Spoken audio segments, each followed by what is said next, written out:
All right, on this week's episode of Vets and Real Estate Podcast, we're going to be talking to Shannon Gatewood, a home inspector, prior Air Force, and talk about that transition and what in the world life as a home inspector looks like. So stay tuned.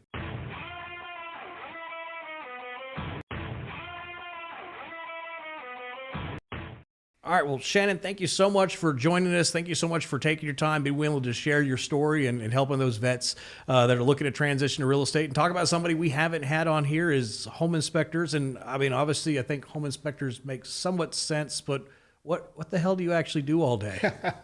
Well, that's a good question. I ask myself that a lot too. Well, thank you for having me on. I really appreciate it. Like I said, 20-year Air Force retired. Actually did civil engineer in the Air Force. So I always tell people it's not an easy transition, but it was a comfortable transition. Fair. Electricity is electricity, plumbing is plumbing, that kind of thing.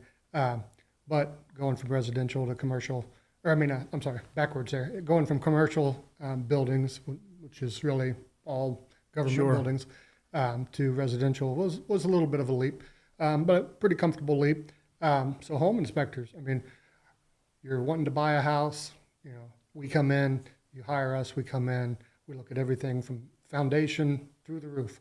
As long as we can get up on the roof, most of us are walking that roof to look for the good, the bad, the ugly, and then report back to our client, the buyer typically, on everything that we can find. It's a lot of misconceptions on that. It's not a pass-fail.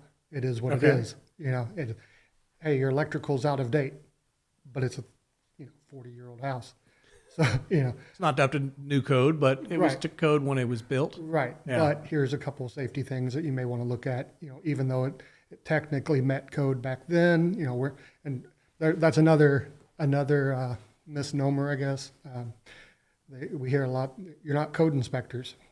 We're code inspectors. We're not code enforcement. If you don't know the code, you can't do a proper inspection. Fair. And I could get into plenty of debates with other home inspectors on that as well. We're all our biggest fans, so we like to argue with each other. Yeah, real estate agents are no different, right? Yeah. Right. So really, it's a more of a safety inspection. And what are you buying? You're about to buy this 6-figure house. Is it a good investment for your time, your money, your family? And that's really, it's we could go into a lot more detail kind of thing, but just kind of the 30,000 foot overview on that. Fair. So you're in civil engineering in the Air Force. When you got out after 20 years, where you're like, I'm going to go be a home inspector, you already knew kind of 10 years in that's what you wanted to be, or just kind of? I had no idea. We'd bought a house in 2015. Okay. And the agent that we used was having a client appreciation event. Her husband was in the Navy, and she said, "Hey, Shannon, you're about to retire. What are you going to do?" Just small talk.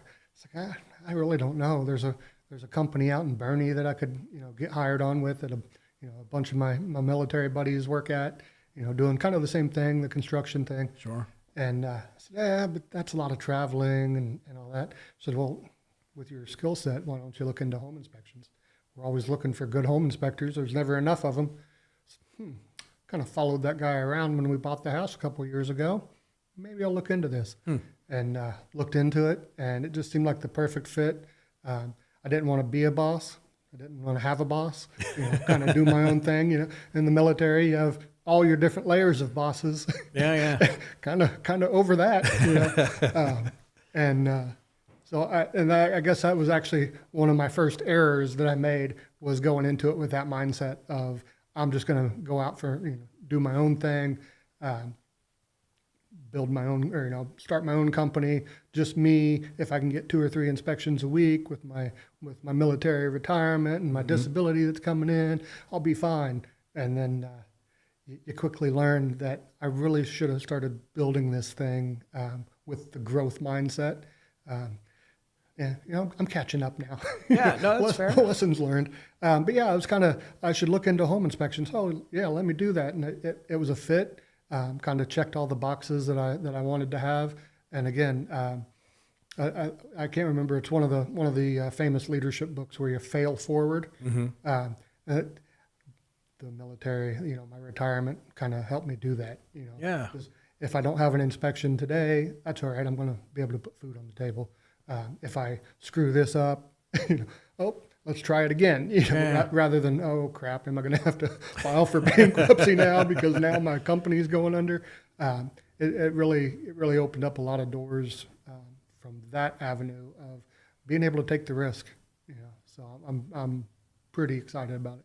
Yeah, I can see that, and I don't think when most people think about a transition to real estate, they think home inspection. Right. Yeah. And even I think most realtors, when they're looking at it, they don't think of home inspectors. And I hope you don't take offense to it, but you don't think of them as owning their own business. You don't think of like they're just it's just the inspector got a call, Right. right?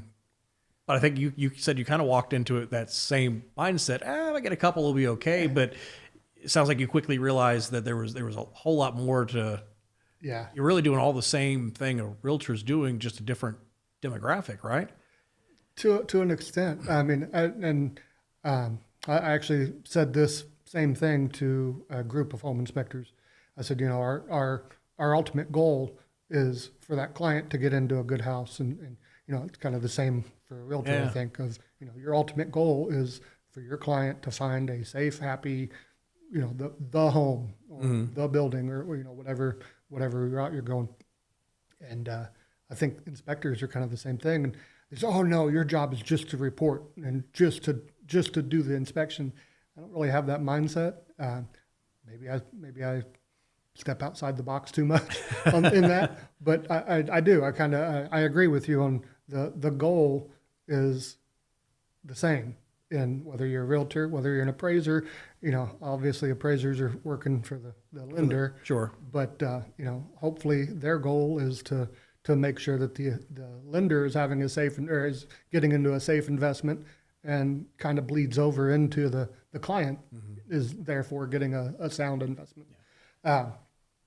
So yeah, I think realtors and inspectors are a lot more alike than some people want to admit. Yeah, and I think what I'm thinking kind of right away too is that some folks, when they come into because on the realtor side, it's 80-something% of them fail in the first 2 years, right? Right. And it's all the compliance, it's all the back and forth. Where I almost wonder if there was more of them looking at home inspection as an option, especially coming from the military. And I started in property management, and I joked so many times that I maintained an Apache or I maintained a building. I mean, both could blow up, but I mean, chances are one's going to blow up less than the other one, right? Right. And there's so many of those principles that kind of came through that could most of that not be transferable, even not having a civil engineering background like you, Yeah. but just the idea of maintenance and following the checklist and going through all those things. Like it's not as outward forward talking to people. You could market very differently and still build a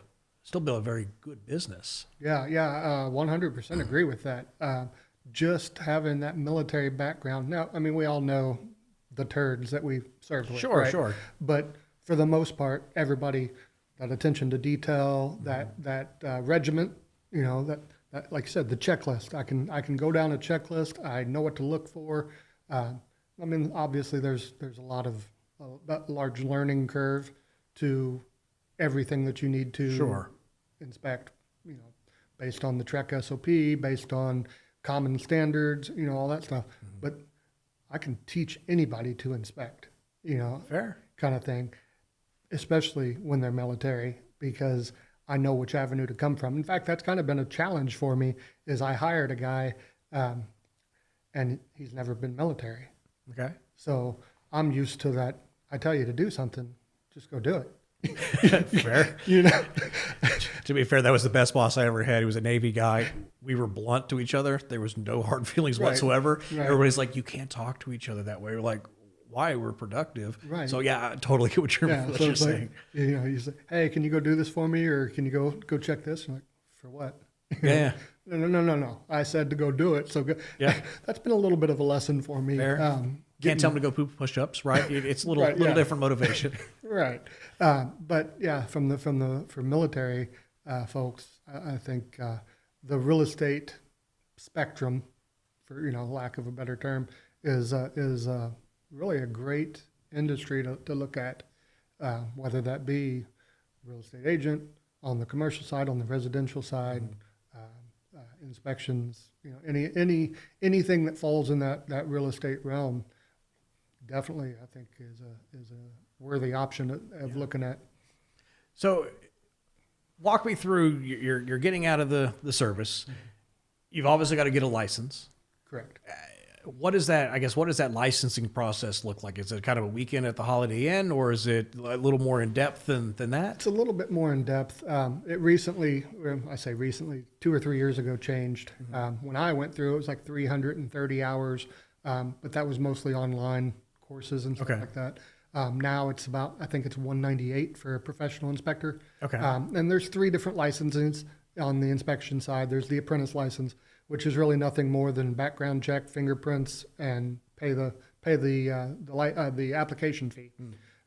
Which again, for military folks, the background check should not be should come out clear. Yeah. Right. Yeah. And then you have the real estate inspector, which is, and I'm going to butcher the hours if I tried because I don't remember that. Sure. But some hours, it's 100 hours, we'll say, and then all the same requirements. Background. Gotcha. Background, fingerprints, application. And then you have the professional inspector, which is the highest license, 198, I believe, online hours. And the real estate and the professional also require a 40-hour practicum. So you go out with a licensed inspector, you inspect 5 houses. It's supposed to be as close to a real inspection as you can, but it's kind of hard to do sometimes. Sure. Yeah, here's what I would look for. Here's some things. What do you see? Kind of thing. I try not to get them on the roof. I try not to let them poke around in the electrical panels, just because liability. Yeah, I'd rather get home safe to the wife and kids. But so we go to 5 houses. We do as close of an inspection as we can. They write a report based on the SOP and stuff like that. And that's the other part is you're really trying to get them to know the standards of practice. You don't need them going way above and beyond while they're learning, which I would say 99% of inspectors go way above and beyond what the minimum requirements are. So you're just trying to get them to the minimum standards, and you don't want them to struggle in writing the report and getting discouraged and stuff like that. After that, there's a national test, there's a state test, and then you can apply for your license. Okay.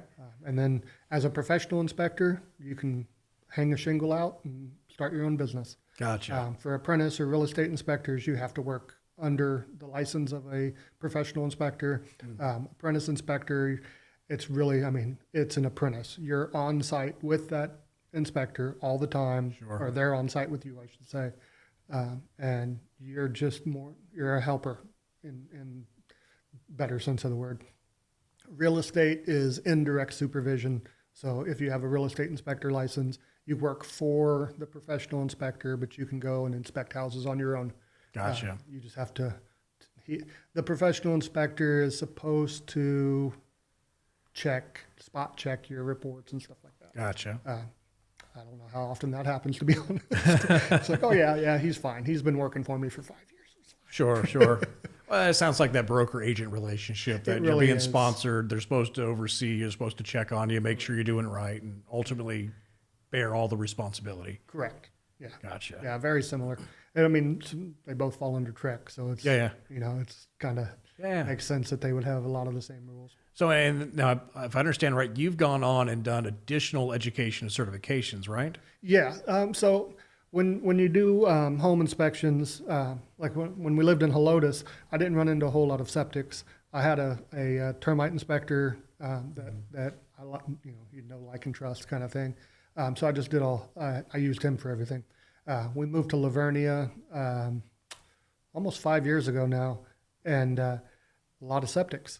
A lot of WDIs and VA out there on that side of town. There's a lot in Helotes too. Sure. That side of town, but had to make some decisions on did I want to have to dig up people's poop boxes, and come to find out it's not that bad. So got my septic certification, got my WDI license, or it's technically it's not a WDI license. It's the same license as the guy at Orkin has. Okay. But Pest control. Yeah, it's pest control license. I really wish they would come out, TDA would just come out with a WDI inspector license, because the things that we have to learn to get that license are A little above and beyond. yeah, how application rates and all that kind of stuff of pesticides and stuff. I'm like, I just need the very basics. Need to know what it looks like they've been here. Right, exactly. But so I got that license, and then you try to on the so the form that we have to use for inspections is called the REI 7-6. It's the promulgated form from Trek, and it's got all the foundation walls and everything, and then there's an optional systems section on there for pools, septic, irrigation. I can't think of off the top of my head. Sure, a few others. Right. It's obviously optional for a reason. If they're on site when you do the inspection, you can either inspect it or not, but you need to be qualified. You Sure. need to be competent. Yeah. So it's one of those, you have to make the decision on what do I want to do above and beyond if I want to do anything. So you go out and you get your, a pool, or class for pools and spas, class for irrigation, and get all those certifications and stuff like that to really make yourself more marketable. Sure. It's yeah. Yeah. So what does a day in the life look like? You wake up in the morning, you get in the truck, and what are you doing? Yeah, driving to my first house of the day. A lot of times especially San Antonio area, the clients have not PCS'd here, because we do obviously a lot of military. Yeah. So we're really their eyes and ears. I mean, the agent that they're using has done a video tour with them or given their opinions on things, and obviously done the contract negotiation off the top. But we're really their eyes and ears on that deep dive, typically about a 3-hour deep dive, checking everything we can get our hands on, and given that inspector view and opinion of what the condition of the home is. Like I said, about 3 hours. If they're available, we try to do either a phone consult or FaceTime with them or something, just to kind of go over what we found. Give them. You try to walk that line between not scaring them and because anything can be fixed, right? Sure. I mean, oh yeah, you've got some major foundation issues, but you get a foundation contractor in here, they can jack it up, they can reset piers. It can be fixed. Yeah. That's just a negotiation point that you're going to have to deal with your realtor. We get a lot of would you buy this house? Who do we need to do this? What do we need to ask for and stuff like that? You need to talk to your realtor. That's really your fiduciary to this transaction, and I try to give them as much help as I can without crossing too many lines, because I don't want to piss the realtors off either. As much as in one vein you don't care, because I'm here to do a job. So if and that's on the he's too thorough, or he killed the deal because he it's a balance. I don't care, right? That my job is to and if tell the truth. Yeah, and if you're a good agent, then you shouldn't care either. You know, I mean, and obviously with everything you have a good mix.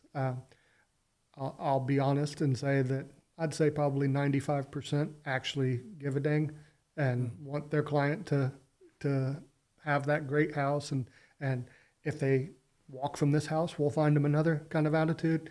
But there are, obviously the turds that that just want that commission check, and that's a shame.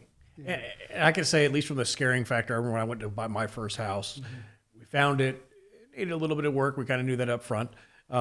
We brought in a home inspector who walked through, and he comes back to me. He's like, "Hey, you're the agent buying the house, right?" And I was like, "Yeah." And he's like, "Don't do it." Right, yeah. And I was like, he's like, "I'm not supposed to tell you this, but if you were my son, No. Yeah. I was And like, I've had, oh, okay, fair enough. I appreciate it. And then he kind of walked through everything. And you're right. It sounded super scary when all of a sudden, like, none of the electrical outlets are up to date. And I was like, was that really big? No, no, no. It was built 40 years ago. GFCI wasn't a thing. So right. it's okay. Those things. But ultimately, in that house, it turned out that the second floor was sagging. It was sagging pretty significantly, where it was, I don't know, a 4%, 5% drop from the center of the house to Oh, the wow, bottom. wow. He's like, don't do it. Yeah. And I was like, oh, okay. And you know, but I can, he could have just said, hey, yeah, there was a sag. And I'd have been like, okay, I've been told, you know, don't look too far into into the inspection. He was flat out, no, this is going to be an issue for you later on. And, Yeah. and for me, I was like, thank you. If I ever sell a house, I'm giving you a call, or Right. buy another house, I'm giving you a call, because it was that relationship that he wanted for me at that point. Yeah, absolutely. And I have done that with a few clients. You know, especially the one that always sticks out in my mind was, it was a very young couple. He was stationed at Fort Sam. He's Army, probably E3. You know, I mean, young, brand new to the military. Everybody's dream is to buy that, you know, buy that house. And boy, we have a steady income now and all this. But the house they picked, gosh dang, it was so bad. And again, you try to walk that line of let the realtor negotiate this and see what they can. But then there's also, no, this is bad.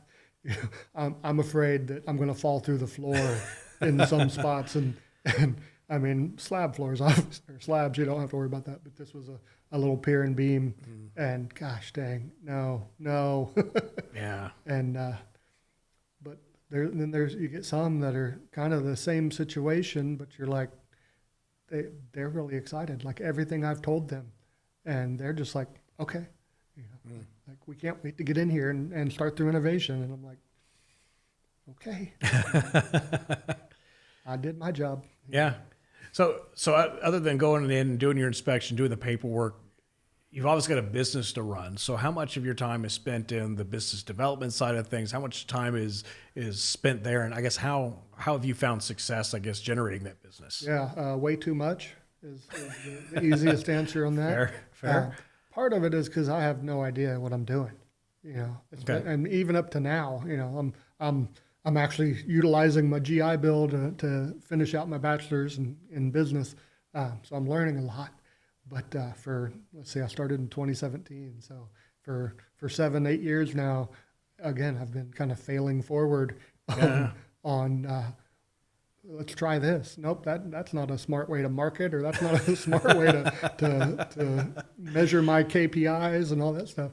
I actually hired a guy just over a year ago, and he's been able to take a lot off my plate from the inspection and not having to be out in the field all the time, to where I can actually work on the business instead of having to be in it all the time. Now I'm probably 60-40 of office and inspections. The hardest part is those relationships that I've built with the realtors. And so when they call, they want Shannon, you know, they don't want anybody else. You know, and it's like, no, I trained this guy. You know, he's been with me a year. He gets more 5 stars than I do, you know, partly because of just sheer numbers, but you know, but he gets a lot of 5-star reviews. People love him. He's very thorough, very, you know, probably more thorough than I am half the time, because he's scared to make a mistake. Sure. You know, it's not his company kind of thing. But now I can kind of sit back and try to figure out, how do I get more business without pandering, you know, because that's a big brouhaha in the industry too, is you don't want to be seen as the realtor's inspector per se. I love realtors. I want to work with realtors, but I don't want to be their number one because they just need to check a box on the inspection side. I've got, you know, a dozen or so that I have real relationships with, and we tell each other like it is. You know, I mean, they call me and they're like, hey, did you see, you know, you wrote this up like that? And I'm like, yeah, because it's a piece of crap. You know, I'm like, obviously I can't say that directly in that manner to the client, but off to the side, I could be like, you need to negotiate hard on that foundation, or you need to negotiate really hard on that insulation in the attic, because it's just it's leaking like a sieve up there, and the energy, ask for the utility bills, because I guarantee you that little 1,200 square foot house has a $600 a month AC bill and electric bill in the summer, because it's just, that bad. So yeah. I guess that's I think I answered the question, to be honest. No, I kind of got lost in my. No, and it's good. The stories are great. Yeah. And I can imagine, and again, being on the brokerage side, we see the home inspectors come in and bring lunch and do all that kind of stuff. And I can imagine it's got to be an interesting balance where, again, you're saying you don't want to be the realtor's home inspector. You want to be the unbiased professional that's there. If there's something bad, you want it to be bad. But I can imagine that balance of, this dude just kills everything. It's got to be kind of tough to balance that. It really is. It really is. And in some aspects, you just want to go, I keep killing everything, because you keep finding crap houses for these clients. But every brokerage will surely welcome anybody in that's going to bring food and everything. I don't blame you. I'd take it too. But you also, from the home inspection side, and there's a real good balance there between the not giving a darn about what other people think, and doing what you need to grow your business, right? So if I'm bringing in tacos every week to a different office, who cares? But that also just gets expensive, especially if you're not getting a real good return on investment. I could completely imagine. We're out there doing business development on a regular basis within our side of it too, and you got to start seeing where that ROI comes in, where you actually going to get the investment, or where you actually going to get the return on that investment, and make sure your time is well spent. A lot of folks will teach, just cold call, keep cold calling, and do all that. And you know what? From a cost perspective, cheap. Yeah. From a time perspective, dear Lord, that takes all day. Yes, it does. And I can imagine, in your side is too, if you got 6 inspections that week, you're morning, afternoon. Right. You've got 2 days to work on 1 day at that point, working on your business, depending on the size of the house and all that. You can very quickly have an ebb and flow, where you got a whole bunch of work because you market really great, and then it kind of dies off. Yeah, and the difficult part of that is, when you're busy is when you need to be marketing the most for the time that's getting ready to come up, where it's going to be slow. Right. Like we're in the slow part right now of the holidays. Traditionally, that November, December, January timeframe is really the slow season for inspections. I assume it's the same on the actual buy and sell side. More or less, yeah. You'll have a few that have to wrap up before the holidays, or in my world, the commercial side, you've got that one deal. It's got to close because of the tax year. But for the most part, you're right. It slows down. Yeah. So you're like, okay, well, I didn't market all summer because I was drowning in work, and now nobody knows me anymore because did he go out of business? Because I haven't heard from him in 3 months, and I'm like, no, I'm still here. Yeah, no, I could definitely see the challenge of that, because I think even in real estate on the agent side, it's that same struggle. You get through the summer months, they're busy, and then all of a sudden, like, oh, I actually have to market again. I got to actually build my business again. So I can see the ebbs and flows being pretty similar between the two. Yeah, I kind of envy people that can keep a real good schedule and that do that block scheduling and all that, because I'm way too ADHD on I just need to get this done, and I'll get to this later. And well, and I can imagine for you, it's all about, somebody went under contract, they got to get it scheduled. You've only got so many days to get it scheduled. If you want the business, you've got to do it in that time period, or they're moving on to the next inspector. Absolutely, yeah. That just happened to us last week. Is they called and I'm like, well, I can get to it on Monday, and they're like, oh no, we're on a 5-day option period, and that's realtors. If you're listening, for the love of God, don't do like 3 and 4 day option periods when your contract is getting signed on a Thursday. Right. Yeah. It's like, well, I'm sorry. And they're calling. I've called 14 inspectors already, and none of you are available. What? Yeah. Give us a week to schedule. Like, right. I can imagine. But it was real bad during the pandemic and stuff. we'd Friday, and then, hey, we just went under contract on a 3-day option. Can you get out there? I'm like, no. There's a couple of realtors that I'll jump through hoops for. Okay, Saturday afternoon. But for the most part, No, So do you find that you typically work just Monday through Friday, or do you still pick it up the Saturdays and Sundays? I do not work on Sundays. Okay. That's kind of been a hard and fast rule. I, you know, as much as I'd like to say that's family and church day, I'm still out in my office doing stuff. So it's just more of a hard and fast rule kind of Sure. thing. The occasional Saturday, if I can avoid not doing Sure. Saturdays, would be wonderful. But business is business, so And, Monday through Friday for sure. and generally kind of 8 to 5, or are you guys typically probably Yeah. wrapping up paperwork maybe after 5 a Yeah, little bit? I mean the inspections start 8, 9 o'clock in the morning. You get back to the office / house at 4 or 5 in the afternoon, and then usually about 6 or 7 you're still finishing up and trying to wrap up all the reports and everything and get them out. There's just some houses that I just tell them, it'll be there when you wake up, but Don't look for it. yeah, don't expect it before dinner because man, that's going to take me a while. Yeah, I can A imagine. lot of that, either size or just complexity. Sure. But sometimes the crappier the house, the easier the inspection is because you instead of having to get all detailed, you can just say entire electrical system Is shot. Yeah. Yeah, this thing is 80 years old. There's nothing up to code. There's rats have chewed through all the insulation. You just need an electrician to come out and just the whole thing needs to be looked at. Yeah. So if you were to look in hindsight, going back at your transition coming out, is there anything you would have done differently, or obviously there's things that you want to learn the hard way because it helps you learn the lessons. But if there was any lessons in there that if somebody would have been or Shannon of today could go back and say, this is the lesson you really need to learn. Don't go through it again. Yeah. Is there anything else you would have told yourself? I think probably the biggest thing was, like I said, when I first started, it was I didn't want to be a boss. I didn't want to have a boss. So I kind of started the company as just me, and nobody else. Don't need to build for growth or anything like that. If I had it to do all over again, build for growth. Structure it to where it's going to be a 5-man, 10-man company. And then if that never happens, okay. It Yeah. may have been a little bit of more work on the front end to establish it that way and to build it that way.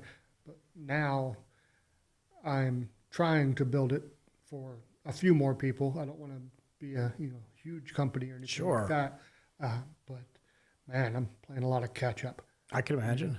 I'm just trying to, okay, well, I didn't have this set up and systems, everything's in my head. When I hired that first guy, because I'm on my, third guy now, I think, just trying to, the old adage of hire slow and fire fast. Sure. We try to learn all that along the way too. And I'm kind of stubborn. I don't listen to a lot of that. That's why they're successful and I'm not. But when I hired that first guy, it was, because you have your software for all your reporting, and let's say exterior receptacle is not functioning. I have a comment for that. Well, if it's the exterior light, I don't have a comment for that. I just know that I need to take that exterior receptacle comment, change the receptacle to light, and it's the exact same. Why do I need to clog up my software with multiple comments like that? When I hired him, it was, well, there's not a comment for exterior light. And I'm like, yeah, you just got to take that receptacle and change. Oh, okay. And it was all up in my head though. It wasn't written down anywhere. So setting up those systems, setting up the way you want your business to run, again, whether it's going to be just you or whether it's going to be multi-inspectors, set it up for those multi-inspectors or whatever business you're in for the multis. I'm trying to, real estate, obviously, or realtors, you have to work under a broker. So there's going to be somewhat of a system, I would guess. Sure. I don't know. So maybe not out on such a limb in that aspect, but especially on the inspection side, it really is all you. Whatever systems you come up with, whatever softwares you come up with, or how you structure your software, I should say, it's really on you. So taking the time to really get it set up for anybody to step in and use. Yeah. And that's what I'm kind of going through right now is trying to get those systems in place and even 3 or 4 years later, after hiring on my third guy, I'm still working on trying to get some of those systems finalized, I should say. Yeah, no, and it's interesting because we hear on the real estate side, it's always about your systems. It's always about making sure you're there. And I guess, you don't think of it outside. Again, coming from a blind spot, right? I've never been a home inspector. I've hired a couple, but I've never been on that side. Even on the commercial side, a lot of times they're bringing in engineers and Right. doing that side of things because the systems are really that much more complex, right? But I guess you never think about setting up the systems because it really is a business all of it in itself. It's not you're not getting hired by somebody. You're building your own business, just like it is in real estate. Yep. Yeah. So I'd say those two things, and they kind of intermingle there, of just building it to be something bigger than what it really is.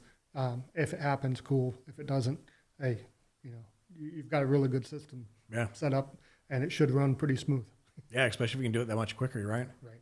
So, well, Shannon, thank you so much for your time. Thank you so much for willing to share your story. And we get questions all the time, so hopefully you're willing to jump back Absolutely. out and answer those questions as they come through. But thank you so much for your time and willingness to kind of share your story with us today. Yeah, absolutely. Thank you for having me. Yeah, I appreciate it. it.